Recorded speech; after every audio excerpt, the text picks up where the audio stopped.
This is TWiT.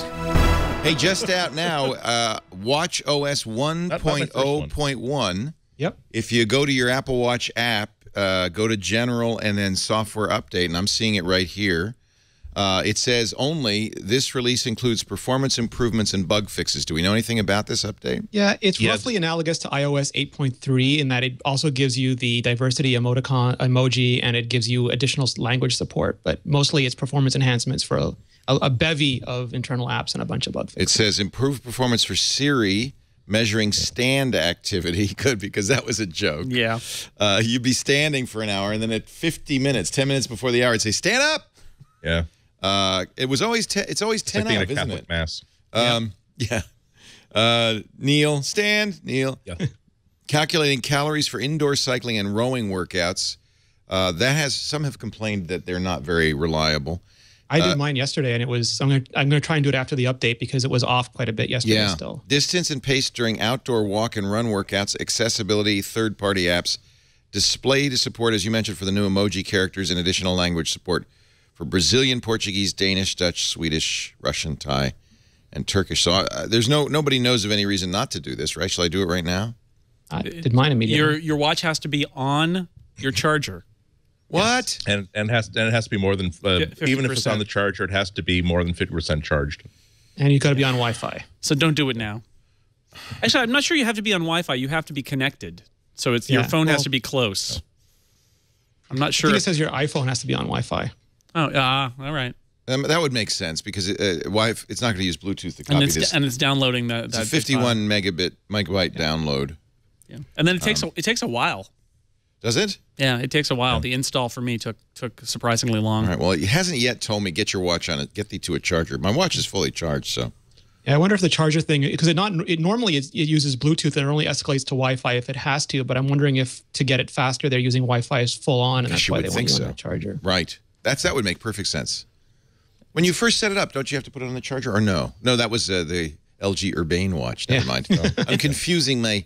Your smartwatches. It's exciting though. I mean, because the 1.0 is not just the OS version that we've had as long as we've had the Apple Watch, but it's also they had to put that on the first models that they were manufacturing. Right. So it's pretty old. It's good that they finally have pushed out a 1.01 because I'm sure they've been collecting a lot of things that they wanted to push out there, and they can finally get them out there. The bugs that they knew weeks ago. So, like the iPhone, you would send emoji on the iPhone, they wouldn't show up on the Apple Watch, including Jason's beloved "Live Long and Prosper" emoji. Will I get "Live Long"? Can I do this No, it'll display them, but you can't enter them on iOS yet. But you can display them if you can make a text shortcut, which is what I did. If you have them. Jason just put "Live Long and Prosper" in the chat room, and it shows up. It's blank. Like nothing. How do you do that? I have it as a keyboard shortcut. Type LLAP, and it turns it into the "Live Long and Prosper." I love it. All right, well, it's 5 minutes remaining. It went from 14 minutes to 7 minutes right away, so maybe it's not going to take that long. And it is, we should point out, it feels like the Apple Watch has been out for years.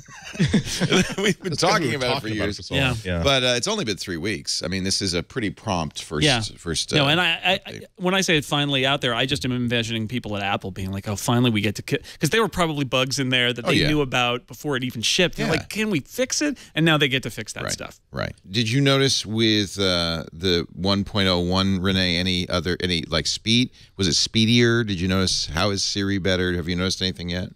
Yeah, it's the very what's the right word? Amorphous performance enhancement. So everything is supposed to be a little bit cleaner. It's going to take me a couple of days though, because when you joggle the bits, it's hard to tell exactly what's changed until you've been using it like the way you used the original version. Right.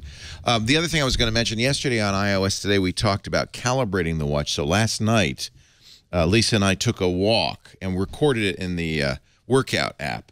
So we could get the GPS and the steps. Was it you, Rene, who told me to do this? Somebody told me to do this. Yeah.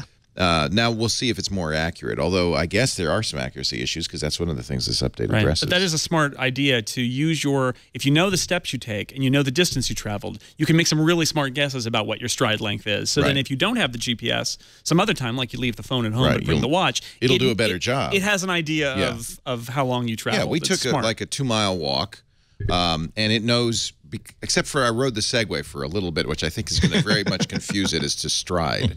My God, you must be wearing 7 league boots. But most of it, you could see how many steps. It knows how many steps you take, right? And then it knows how far you went, and it can. And I think to a great degree, much more so than a Jawbone or any other device, can tell exactly what your stride is. They recommend 2 to 3 times to take your iPhone. Oh, really? With you 2 to 3 times, when you start working out.